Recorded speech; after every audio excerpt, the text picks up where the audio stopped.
It's the end game for the fiat currency system. When you see the dollar falling and bond yields rising, it just tells you one thing. There's a complete loss of confidence in the currency and the finances of the country concerned, being in a debt trap. The global settlement currency, the dollar, is in its final death throes. We're seeing the end of the fiat currency era.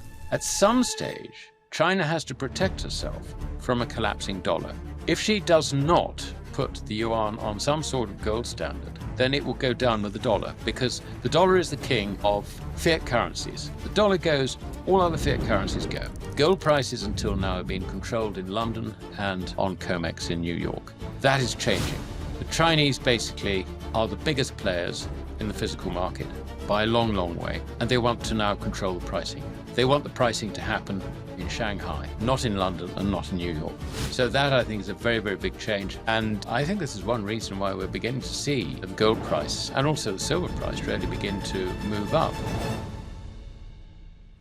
Welcome to the Microscopic Podcast presented by GoldRepublic. My name is Alasdair Macleod, and in this format I invite you to look at the world through different lenses, to see what's hidden in plain sight. I hope you will get fresh insight and enjoy this conversation. If you do, as always, please give it a like and subscribe, but also leave your actions down below in the comment section and share it to those who need to hear this.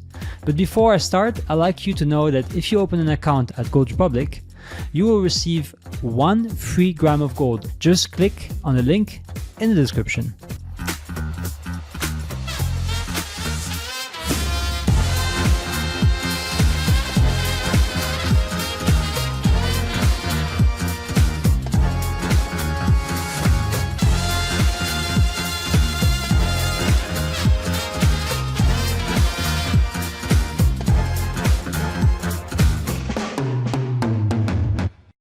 On the show today on the Microscopic Podcast, I have the great pleasure to welcome back, this time digitally, Alasdair Macleod. Welcome back, Alasdair. It's a pleasure to see you. Thank you for having me. Alasdair, you always diligently write very regularly on your Substack, educating people about finance and the monetary system. And today I would like to unpack a couple of topics and a couple of subjects that are, I think, of the utmost importance. And those are obviously the moment of the brink, you could say, of a global collapse in bonds that's been triggered by several factors. We'll talk about a move towards East and more in particular China in terms of the repricing of gold, and obviously the whole rewiring of the global trade system that the tariffs have been kind of influencing lately. So my first question to you would be, because we haven't talked since a couple of months already, and I think it's a good basis to start this conversation, is how would you describe the policies undertaken by the Trump administration in the light of the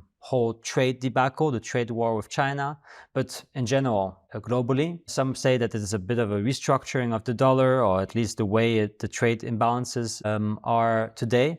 But most importantly, you've also wrote about that, maybe a parallel of the 1930s, the 1920s, of the Smoot-Hawley Act that kind of gives us today a bit of a taste of that actually preceded one of the biggest, deepest crises of all time, the Great Depression. How would you describe this? Well, there are so many aspects of this. I think the first question I'll try and answer is how you started off, which really was, how do you view the Trump administration, if you like, in a general sense? I think the way in which President Trump was approaching tariffs was very much the sort of pre-First World War basis, because before there was income tax in America, the federal government basically paid its bills through tariffs.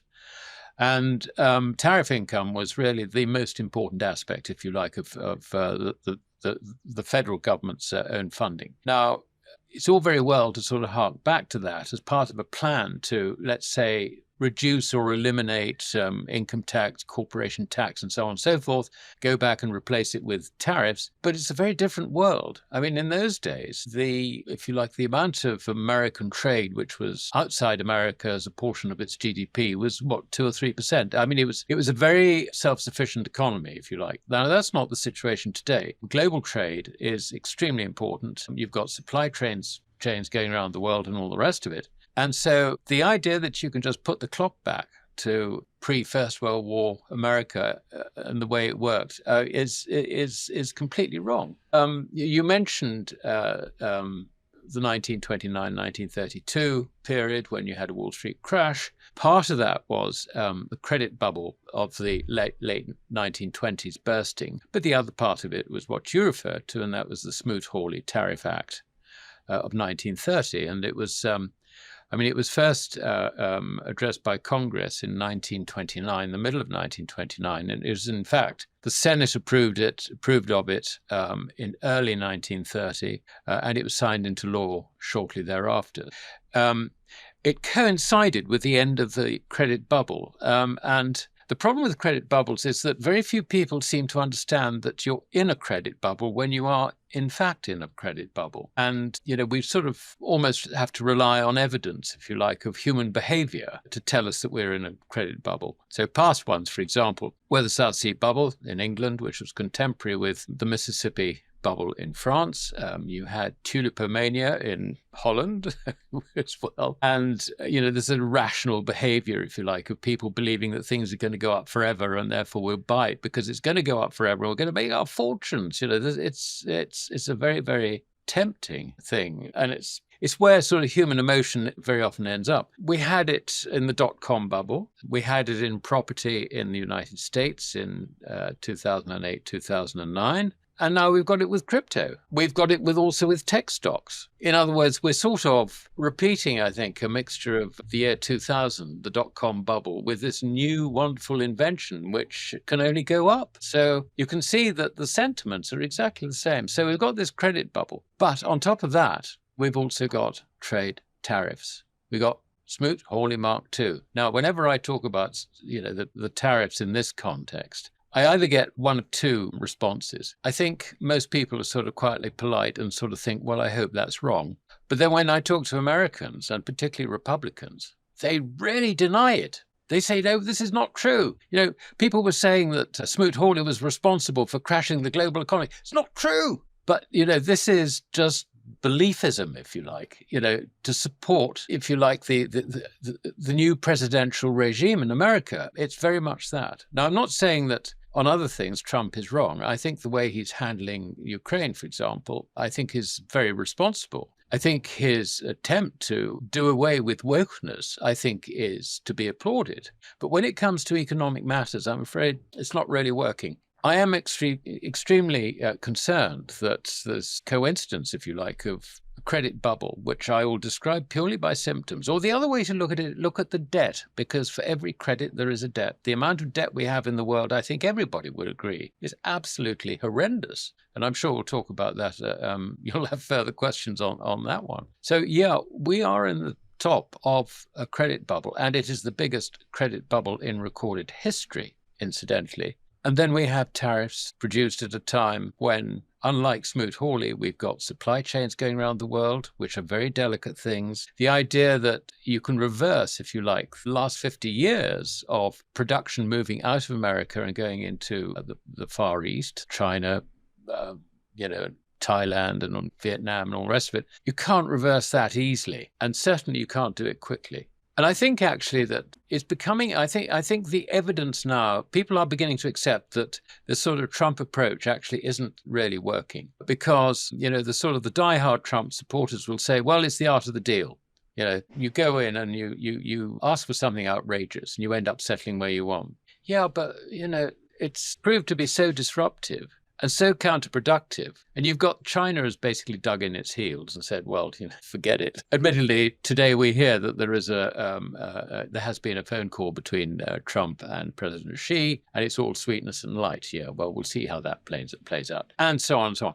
I mean, the fact is that the art of the deal has not worked when it comes to trade, and it is still going to be, in my view, at least as disruptive, if not more disruptive, than the Smoot-Hawley Tariff Act in 1930. I think that's roughly where we are. This also has consequences, obviously, on the credibility of the dollar, and thereby also the link that you've made in one of your posts about the US ability to finance itself through the issuance of its treasuries, and thereby having a profound impact on not only the confidence of the dollar worldwide as a global reserve currency, but also on the actual survival and functioning of the US government. I think that the dollar's credibility has been gradually overmined, and undermined. And this was particularly since President Putin's special military operation when he invaded Ukraine.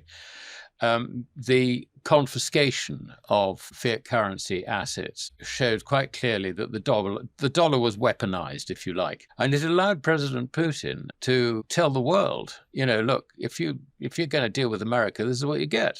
And so I think particularly for the sort of Shanghai Cooperation Organization members, for BRICS and those who might want to join, they're very much aware of the weaponization of the dollar. And so, on the margin, they'd rather not have to deal with it, if you like. So I think that is probably one of the most important things. And I'm sure that this is one reason why China has for some time now been reducing its exposure to the currency. The other reason, obviously, is political. But I think the most important reason now is that it's becoming obvious to major central banks in particular, and I think also the sovereign wealth funds who, are close to them, or if you like, share the advisors and advice, if you like, the central banks have. They're looking at the US debt situation and see it being in a debt trap. And this is why nobody is really interested in buying long duration treasury bonds. It is why the US Treasury just can't fund itself out along the yield curve. I mean, yeah, sure, you always get a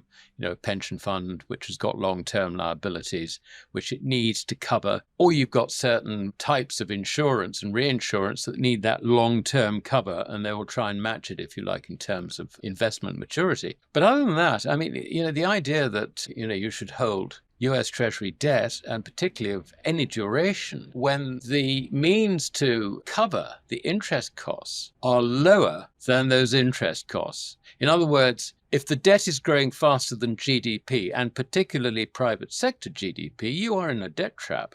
You're in a situation where the debt spirals out of control. And under those circumstances, do you really want to buy US Treasury debt? And the answer increasingly is increasingly understood by more and more actors in the bond market. No, we don't want to do this. And so, you've got even the Japanese selling. You've got China has reduced. I mean, if you want to know, just about, I think the second largest holder of US Treasury debt is the combination of the Luxembourg and Cayman Islands. Now, here we are looking at offshore US interests, in effect. Because in Cayman Islands, that is the center for captive insurance for US insurance companies. And if you look at Luxembourg, that is, if you like, the center in which US financial organizations create funds to enhance the bond returns for citizens. It is a facility there, if you like, which they're using to funnel funds back into America. So, the idea that foreigners, are still there residually holding, buying, whatever, it's actually worse than it looks, because really they're relying, I think, on offshore US interest to keep the whole of the foreign investment story alive. But I mean, genuine foreigners are just backing off from the whole thing. London, again, is a very large centre, but that's because London is the financial centre for Europe. You would expect to see massive US bond investment, if you like, coming from various sources there. So I think that's the thing that is undermining the dollar now. And of course, the way in which central banks are dealing with this increasingly is that they are selling dollars for what? They buy gold.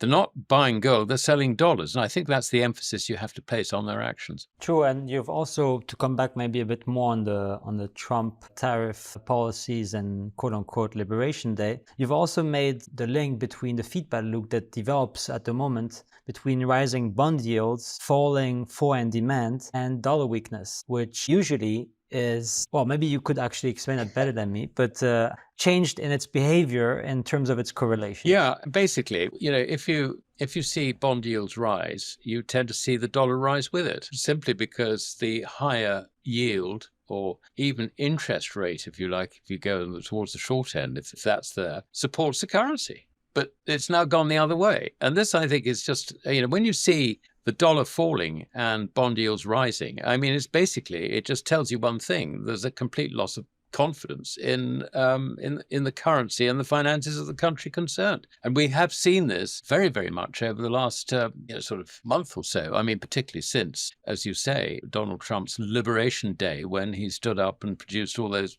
panels, showing you all his new intended tariffs for, islands with penguins, even nothing else. Nova Zemlya. No, I thought that wasn't what, but it was just crazy. The whole thing was just it was a nonsensical exercise, but it scared everybody. It really just scared everybody. And I think the other thing I would say is that it's all very well, us talking about bond yields and so on and so forth. But the real carnage, I think, which is yet to happen, is going to be in the US equities, because the largest category of investment, US investment, financial investment held by foreigners, is in equities. And according to the US Treasuries tick figures, it's around about $15 trillion worth, out of a total of 40, which about 10 is sort of cash or near cash. 15 trillion is quite a lot. If you look at the valuation basis of the S&P 500 and compare it with the long bond, basically, they've again have been going in completely different directions. Equities have been going up, bond prices have been going down, if you like. So compared with bonds, equities are wildly overvalued. And so I think if we get a further rise in bond yields, I mean, for example, if we see the 10-year nudging on 5%, I tell you, there'll be big panic in the equity markets. And that's when this bubble unwinds. I mean, I refer to 1929, start of the collapse of the market, because the roaring 20s had come to an end. Plus, on top of that, you had the catalyst, if you like, of Smoot-Hawley. I can see this happening again. And last time, 9,000 banks went bust. They won't go bust this time because there were a lot of small banks around at that time, sort of 1-2 branches banks with farmers as customers who were all being driven out of business. So the banks went out of business. The Fed will work very, very hard to ensure that no banks go bust, because they want to keep the financial system, the integrity of the system going. And on top of that, I guess that they will try and reduce interest rates in order to try and support the equity market. But that's not going to get the foreigners buying bonds. And I don't think it'll get anyone buying bonds. Very much the reverse, unfortunately. And what you also said about propping up the purchases of treasuries is kind of the last resort. The Fed can only do it so much until it becomes some sort of monetization of debt. And thereby what you described with the proxies of Luxembourg, Cayman Islands, but also the UK, which also rose as the second biggest holder of treasuries, which is kind of insane, and all kinds of other little entities, countries. Most importantly, and I think that could be also an interesting topic, is how Tether, the USDT, has also been a way of funneling in those unwanted treasuries, which at auctions have been made empty calls of people just uninterested, any participant in the market uninterested to buy this debt. Very interesting. And maybe I would like to ask you to dissect the way this whole global debt is actually being structured, and how, more in particular, the role of Japan, which is the second biggest debt market in the world, and the UK are having rising yields across the board. They're signaling some troubles in there. And this could only hint towards the early stages of a massive global bond crisis. And I wanted to pick your brain on that. Yeah, I mean, it's not just America, as you rightly pointed out.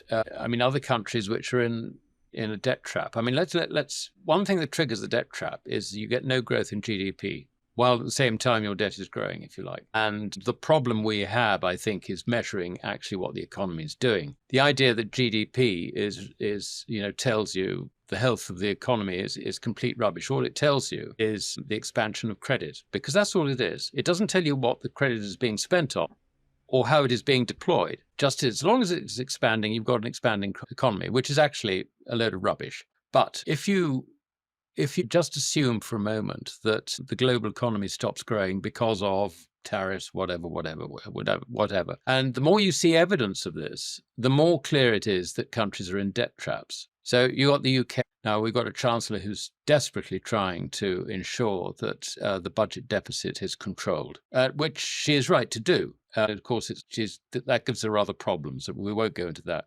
You've got France, debt to GDP, 110%, something like that. You've got Italy, debt to GDP, about 145%. Spain, I think, is around about 100% again. You've got all these countries. Of course, not to forget Japan, 200 and something, 250% or something. When you get rising cost of funding this debt at a time when there's when you haven't got the underlying tax income, if you like, to justify it. In other words, when the debt is growing more rapidly than the means to cover it, then you're in a debt trap. And so you've got all these major G7 nations in a debt trap. I think the only exception possibly is Germany, but with its new government, it's going to go in that direction, I fear. So what we're looking at, I'm afraid, is not just the dollar problem. We're looking at a far wider problem. And it's just a question of who takes the lead in it. And at the moment, it's the dollar taking the lead. I mean, the dollar is going down. The fact that it's going down makes it even less attractive to foreign investment. But at some stage, I think that's going to stop, and other currencies are going to start going down, perhaps even more rapidly. It's going to be a bit difficult, I think, to assess at what point there is a changeover in this, probably with the dollar's trade weighted quite a bit below the current level. But of course, the way in which it's being reflected is in something which very, very few people understand, and that is the value of fiat currency being undermined, measured in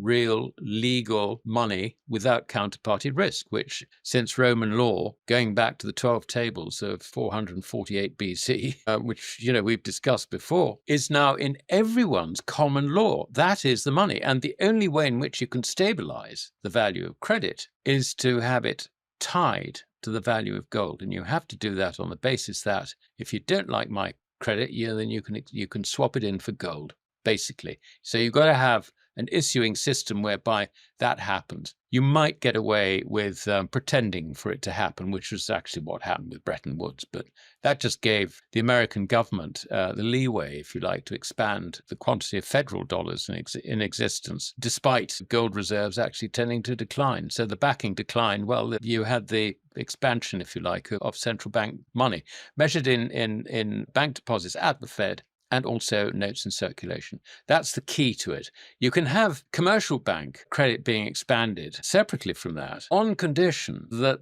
that expansion of credit is actually deployed productively. This is a very, very key thing to understand. I mean, if we go back to the 19th century in this country, we had very little net expansion from around about 1860 to just before the First World War in the Bank of England's gold reserves, if you like, and the quantity, or also the expansion of the Bank of England's balance sheet. It was not all that great.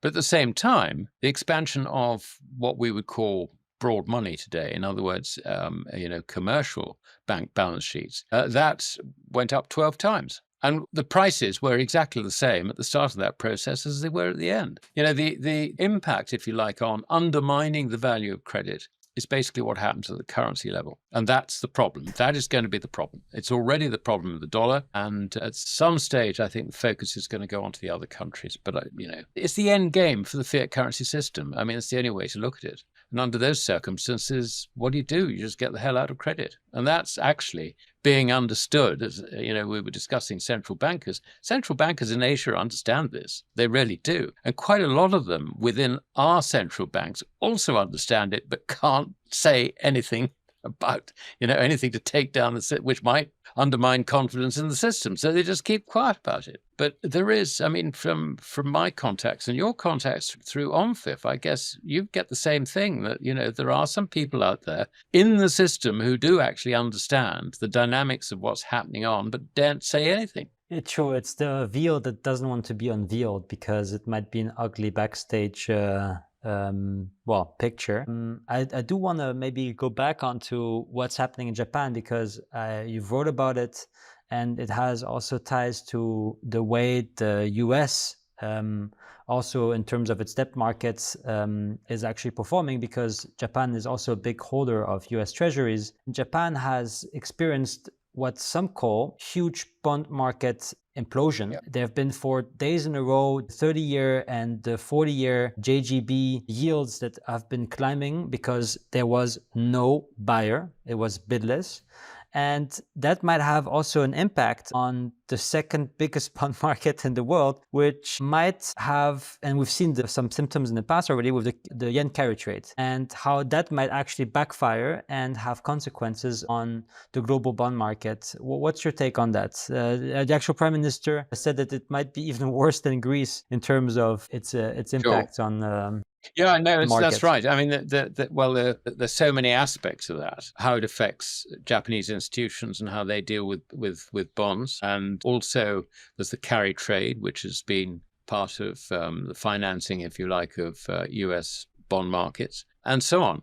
The crisis at the long end, and we're looking at 30 and 40-year maturities, really was very, very sharp and very, very sudden. But rather like the crisis we had, with pension funds being forced to sell their long gilts, the crisis has gone away for the moment. I mean, basically, the yields have come down quite substantially on those 30 and 40-year treasuries. Sorry, JGBs. Another aspect of this, which I think is very, very important, is that in the case of Japan, the Bank of Japan has been doing quantitative easing literally for the last 25 years. The result is that it now owns something like 60% of the government bond market. And because yields have been rising, the losses that the Bank of Japan has, undeclared of course, wipe out its equity many thousands of times over. Thousands of times over. I calculated it some time ago.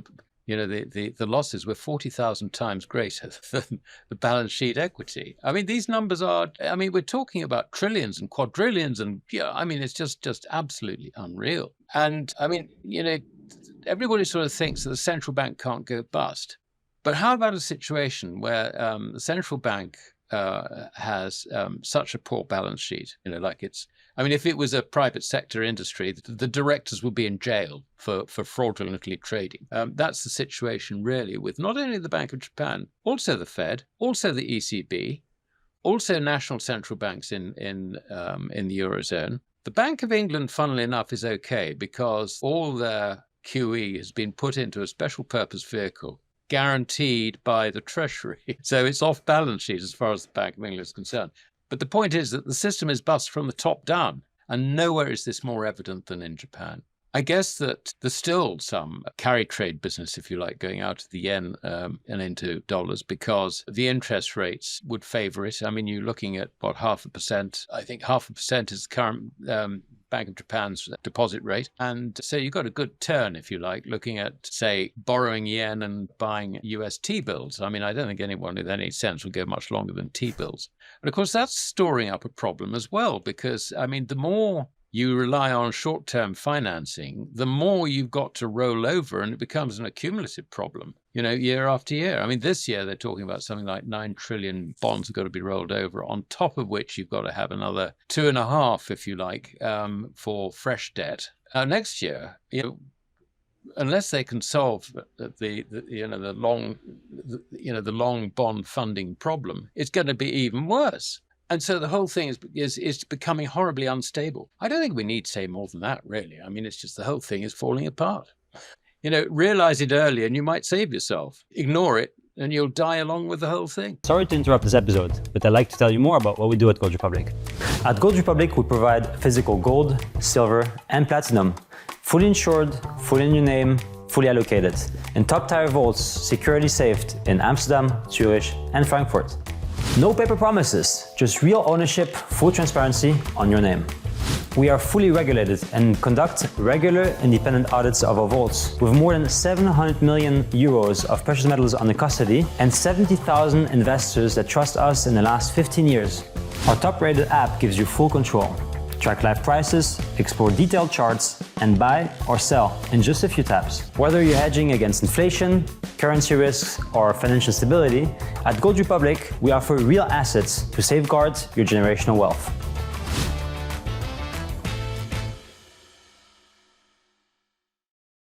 Some powers have been also preparing this for quite some time, and you've wrote about this just very recently, and that is the case of China.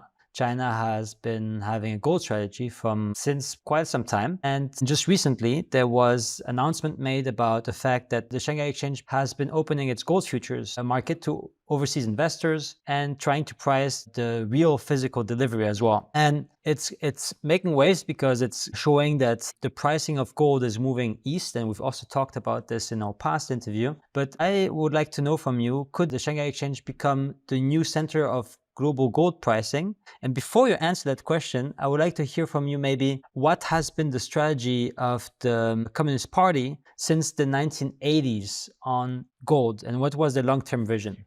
It's a very long question. I apologize for this. No, but I mean, you're right to make the point about the 1980s, because that's when the regulations were produced by the Communist Party, the Chinese Communist Party Politburo, appointing the People's Bank of China to, if you like, manage the nation's gold and silver reserves, its acquisition, and all the rest of it. And we have to remember that back in 1983, the sort of common view, and this would have been a very strong view in China as well, was that you needed to have at least 10%, maybe 15 or even 20% of your assets. So if we think of it in terms of reserves or whatever, in gold.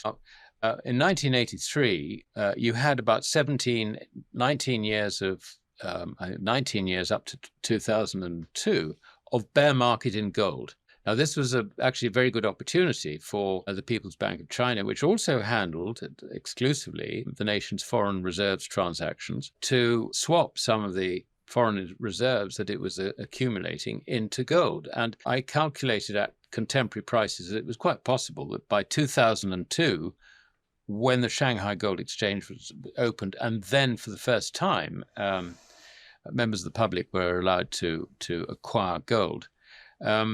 I reckon that in all that time, they probably accumulated something like 20,000 tons of gold. Now, they will have accumulated a lot more since then, partly because they've encouraged mining to the extent that for many years now, China has been the largest gold miner in the world, and still is, though output is now declining. Also, they've imported doré from other nations, I mean, particularly, nations like Mongolia and so on and so forth, and none of the produced gold leaves China at all. I've described it as Hotel California for gold. And also, you've had this flood, if you like, of which you referred to earlier in the interview, of gold that's been migrating from the West into the East, and it's been doing it for years and years and years and years. Now, behind all this, I think there's a sort of a Marxist economic view that capitalism ends up destroying itself, and nowhere is this more evident than the value of credit in a capitalist economy being destroyed. And so, rightly or wrongly, that's what they now see. It's what motivated them, I think, to accumulate gold in the first place. And it's now, as far as China is concerned, a huge, great problem, which they need to ensure doesn't undermine them. And interestingly, when they could see that President Trump was elected, first of all, that was bad news, I think, in if you like, a global economic sense, because of his tariff policies and so on and so forth. And then when you had the Liberation Day, the first thing that happened was an announcement from, I think it was a trade office or something in China, that they were stepping up negotiations with Japan and Korea to have a free trade area with the three of them. And then the following week, President Xi went and visited various of the ASEAN nations. We're talking about the nations, if you like, in a trading bloc, a free trade area concentrated in East Asia. We're looking at Myanmar as one of them. You've got Cambodia, you've got Vietnam, you've got Thailand, you've got Malaysia, you've got Indonesia, and so on. So you've got all, there's 10 of them basically. And what was discussed in those terms, obviously, was trade. How are we going to deal with our common problem that's given us all by President Trump? We've got to work together on this one. I think that was obvious. But what was less obvious at the time was something that was followed up with an announcement from the Shanghai Gold Exchange, or the People's Bank, if you like, because that still controls the Shanghai Gold Exchange, that they were going to open Shanghai Gold Exchange vaults outside China for the first time. And since then, we've heard that they're opening a vault in Hong Kong, and they will be opening one in Saudi Arabia. Why Saudi Arabia? Well, okay, it's not part of ASEAN, but that's where all the oil comes from. And obviously, I think that the Saudis, if you like, would very much like to have, a currency which at least holds its value when they can see, just as the Chinese can see, just as we're discussing, the dynamics supporting dollar credit, basically undermining the currency.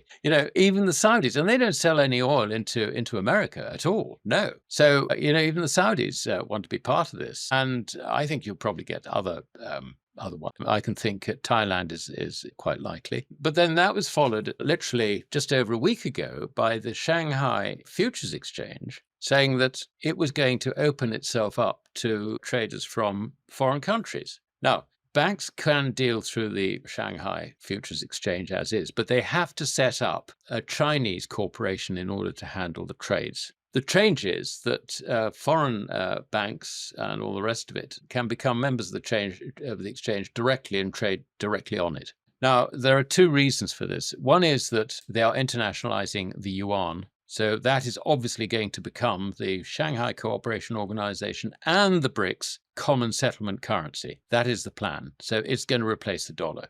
That's the first thing. And the second thing is that, and this is, I think, very much tied in with it, gold prices until now have been controlled in London and on COMEX in New York. That is changing. The Chinese basically are the biggest players in the physical market by a long, long way, and they want to now control the pricing. They want the pricing to happen in Shanghai, not in London and not in New York. So that, I think, is a very, very big change. And I think this is one reason why we're beginning to see the gold price and also the silver price really begin to move up. But there is a separate reason for that, if I can sort of go beyond your question a bit. When you had some 800 tons moving from London to COMEX, sort of in the beginning of this year, quite a lot of that came out of the Bank of England, roughly. I think about half of it came out of the Bank of England, 450 tons or something like that. And we don't know for certain, but it is almost certain, without actually having the definite proof, that a lot of this was, if you like, gold leased by central banks for income to commercial entities. That gold is now gone. How does it get back? I mean, if you're a central bank and you've been leasing gold through London, you might have been reassured by the Bank of England, don't worry, we didn't let your gold go out. But you suddenly think, hold on, we're not going to play this game anymore. We're not going to lease any more gold. In fact, if I'm going to get more aggressive, I would want my gold back in my own country, if you like. We have seen this also with Germany. Remember, they tried to get gold back from the New York Fed. We're only talking about 300 tons. And the first response from the New York Fed was two. First, no, you can't come and look at your gold. You're not allowed to look at your own property. That's the first thing they said. The second thing they said is, well, if you insist on having 300 tons back, you're not going to get it back for 7 years. 7 years for 300 tons. Why? Well, we don't know, do we? But it's extremely tempting to draw the conclusion that it's not there. And why is it not there? Because it's already part of the early carry trade from the 1980s and 1990s, when people were leasing gold at a cost of 1%, selling it into the market for dollars, and then lending the dollars to the US Treasury for a return. Well, initially it was around about 10%. Falling to, 5% or something like that. I mean, this was brilliant. And it was a leverage play as well. I mean, Frank Veneroso, who was an analyst who looked at this very, very carefully, and indeed spoke to the Bank of England, to the head of the foreign exchange department there, and got estimates from him, and also went round the bullion banks and all the rest of it. And he came to the conclusion that anything between a third and a half of central bank gold had been leased and gone. Now, the majority of that, I believe, again, I don't know, we never know because this is a game of smoke and mirrors. The majority of that, I believe, has gone from the New York Fed. It's the only conclusion I can come to. The Bank of England has been running a ledger-based system. In other words, they've turned around and said to the central banks, we'll lease your gold, but it's extremely unlikely that the lessor will want delivery of the gold because they will use it merely as collateral. And as long as it remains in the vault, in our vault, under our control, there's not a problem. And of course, you think, oh, well, in which case, I'm getting 1% for nothing. Where's the risk? But the fact is that in law, if you lease something, when it is in your possession, it is your property to do what you want with. And that's why everybody was queuing up to take it out of the Bank of England to benefit from the arbitrage. But the other side of that deal hasn't happened yet, because an arbitrage, when it goes one way, has to come back the other way eventually. I mean, okay, if it's just a simple case of delivering something that I actually own and there's no other claim on it, fine. that's the arbitrage. That's it. I've taken the advantage. I've sold something for more in one center than I'd get in my own center. But when you've got the obligation to redeliver it back, this is a very, very different thing. So we've got part 2 of a crisis, I think, in the leasing game about to hit us. And part 1 of this is central banks realizing, oh dear, we shouldn't have leased our gold because we might not get it back. And therefore, we're not going to lease anymore. And of course, the whole system depends on liquidity from gold leasing. So the liquidity in London has gone, and COMEX. And the fascinating thing is that we see gold hitting new highs. And if you look at open interest on COMEX, it's extremely low. In other words, nobody's buying it from hedge funds and all the rest of it, or very few are. And the problem basically is very much an internal system. It's the swaps, the bullion bank trading desks, maybe the bullion banks themselves. It's all those players on the short side who are short. They're probably having to deliver it out of the vaults. I mean, it's now beginning to run out of the vaults again if you look at the vault numbers. There is a crisis developing there on top of the dollar crisis. Crisis on top of crisis. This is going to be very interesting. It's a bank run on credibility, basically. Completely. Yeah. The escape hatch is basically a stampede of people trying to go towards the exit, and everyone is fighting for that while the fire is breaking out. Yes. Yeah. And to come back on your point from the China part and the yuan and the fact that, interestingly enough, there was a trust problem between Saudi Arabia and China because the gold that would be in custody for the renminbi oil exchange was a problem because of capital controls, right? That's why they also set up the vaults, I guess, in Saudi Arabia so that it's in the jurisdiction of Saudi Arabia themselves. How would it then play out as for the yuan? Would it be then a yuan that is internationalized through the pegging then not of the dollar, but then of gold itself with exchangeability? How do you see that system work, given the fact that China has a problem with its Strickland dilemma of having to give up capital control if it wants to be global? Yeah. Well, I don't think it's going to go down the giving up capital control route. I mean, I don't see that really. I think initially what it's going to do is it's just going to look at trade, if you like. And so the way it will work, and at the moment there's no fixed rate at all between the yuan and gold. That might come later, if you like. But for the moment, I think that the way it is going to work is you'll have an SGE controlled vault, say in Saudi Arabia. There will be... Sorry, just to be sure that's for every listener clear, what is SGE? Sorry, the Shanghai Gold Exchange, which is a wholly owned subsidiary and company controlled by the People's Bank of China, which is the central bank, if you like. So this is very much a government entity. The stock exchange is a government entity. It's not a private corporation like we would be more familiar with in Europe. And gold can flow in and out against payments in yuan. No other currency will be involved. Okay, so if let us say you want to do a deal with Saudi Arabia, let's say for buying oil, not necessarily China, another one, then as far as the Saudis are concerned, they may be quite happy for you to pay in gold. In which case it'll go into the vault and they will end up with Chinese yuan, if you like, if they want to exchange it for that or whatever. So this is not something which is just going to be the preserve of China on its own. I think that other nations will be able to deal, but the stipulation is that the exchange into and out of the vaults for gold will be Chinese yuan, no other currency. That is my understanding of it, but obviously things will clarify as time goes on. I would say, I mean, if I try and put myself in the shoes of the Chinese government, I mean, you're looking at the global settlement currency, the dollar, is in its final death throes. We don't know how long it will take. It might take a year, a month, it might take 10 years, but we can see that the way things are going after President Trump was elected, then the demise of the dollar is accelerating. We're seeing the end of the fiat currency era. At some stage, China has to protect herself from a collapsing dollar. If she does not put the yuan on some sort of gold standard, then it will go down with the dollar, because the dollar is the king of fiat currencies. The dollar goes, all other fiat currencies go. It's actually as simple as that. Why? Because currency values depend not just on the quantity, the expansion of the quantity or contraction of the quantity, money supply numbers and all the rest of it, as the monetarists will try and tell you. It also depends entirely on the faith that your creditors in that currency have in the currency. So when the dollar goes, you can see that other currencies are also going to go down the same path, because they're all linked to the dollar. I mean, maybe not completely linked, but they are effectively linked to the dollar. The dollar replaced gold, if you like, as the reference point for international value.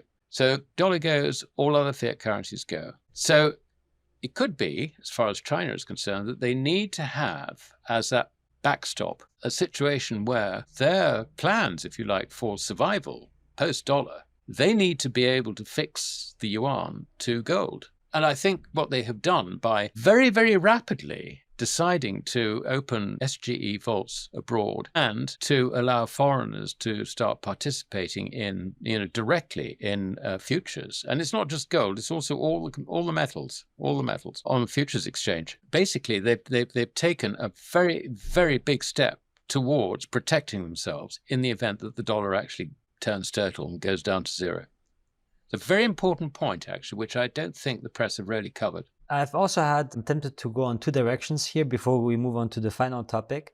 But on one side, Louis Vincent Gave, a very known analyst who is based in Hong Kong, was in the interview that we've had together actually saying that he believes that China will take the route of taking the Hong Kong dollar as a proxy for that global currency settlement. No, I don't see it. I mean, the Hong Kong dollar works and has worked very, very effectively on a currency board system, linking the Hong Kong dollar to the US dollar. It's worked brilliantly. It's fine. But once the US dollar goes, the Hong Kong dollar has got to find another currency board link, if you like. And I think that will probably be gold. I can't see any alternative.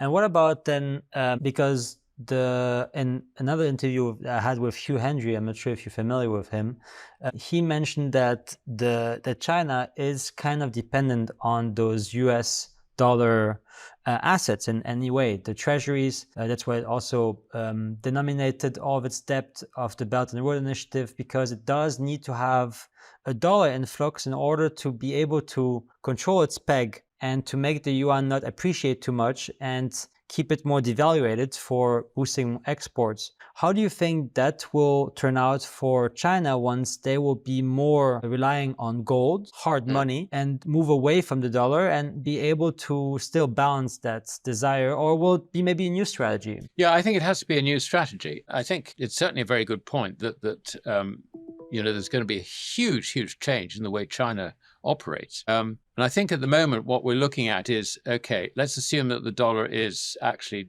in great danger of going to zero.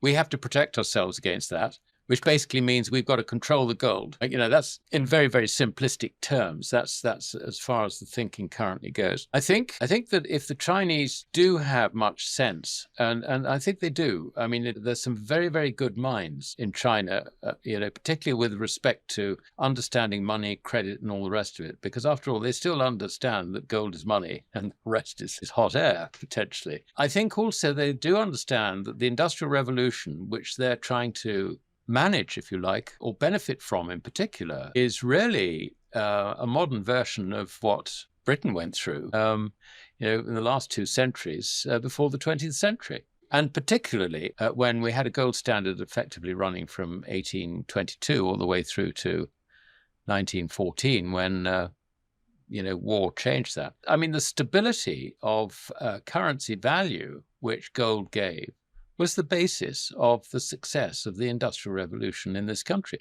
By the First World War, 80% of the world's shipping was built in this country. By this country, I'm talking about the UK. I mean, for a nation at that time, I think the population was in the region of about sort of 20, 25 million, something like that. We controlled the world virtually. But the First World War changed that. And indeed, I mean, London was the financial center of the world.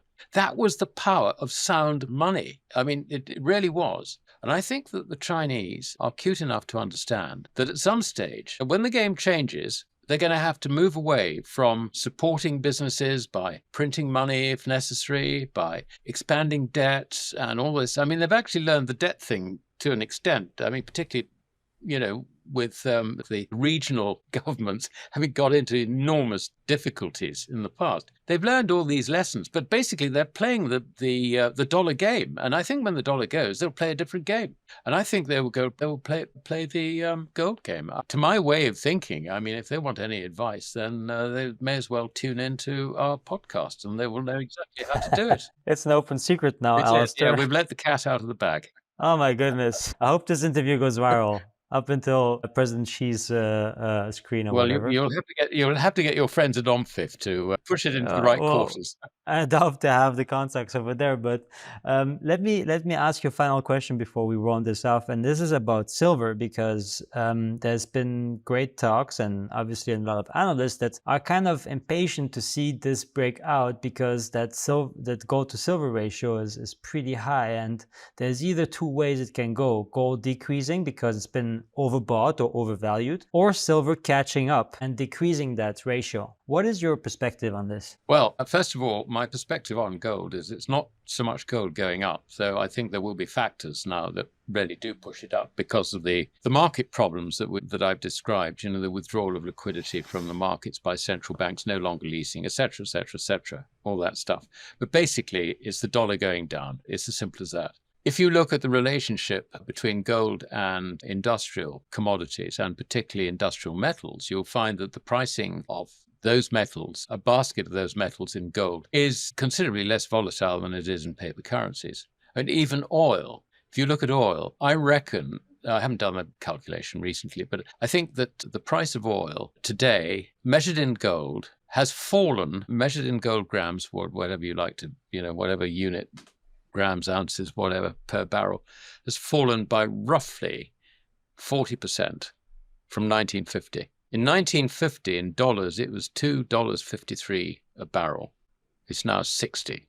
It has been 140. And at one brief moment in COVID, when nobody could deliver it, on the paper market, it went negative. I don't know if you remember that. I mean, it's just, there's no certainty of prices when you have these paper currencies. And I mean, the point about silver is that there is a relation, even without any moneyness, if you like, in the price for silver, there is that relationship. So the idea that, to have a gold-silver ratio of 100 or whatever, is complete nonsense. Silver has got left behind. At the moment, nobody is really cottoned on to the fact that silver is a monetary metal. And therefore, if you're looking at the destruction of paper currencies, there is going to be a role for it. Okay, the central banks don't buy silver, and they're unlikely to really buy very much silver, but they're likely to reintroduce it in some form or another, perhaps for smaller transactions. And, maybe in some countries and not others. And all this sort of suggests that silver has actually got quite a lot of catching up to do with the events that are already being reflected in gold. And actually today, I mean, the day this is being recorded, which is Thursday the 5th, silver has actually taken off, and it hit $36 this morning. It's backed off from that, and looking at my screen, it's $35.48 at the moment. So that's beginning to really, really catch up. And from a high of about 102, the gold-silver ratio has now fallen back to 94 and change. So I think it's beginning. I mean, it's interesting.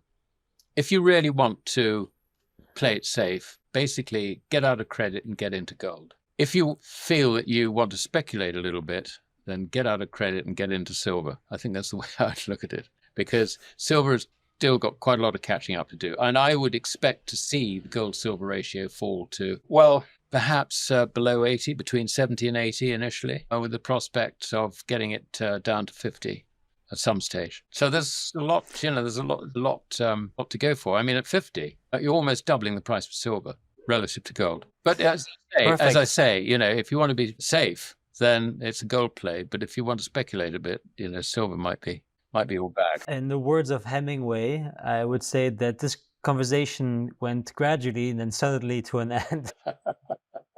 It's been a real pleasure, as it's been also in the past, to speak with you, Alasdair. I think that we've covered a whole ground in this 1 hour, and that I'm really curious to see also what the viewers think of this conversation. But I've thoroughly enjoyed it, and I thank you for your time, and obviously, as always, your precious knowledge. Well, thank you very much for having me on again. Thank you.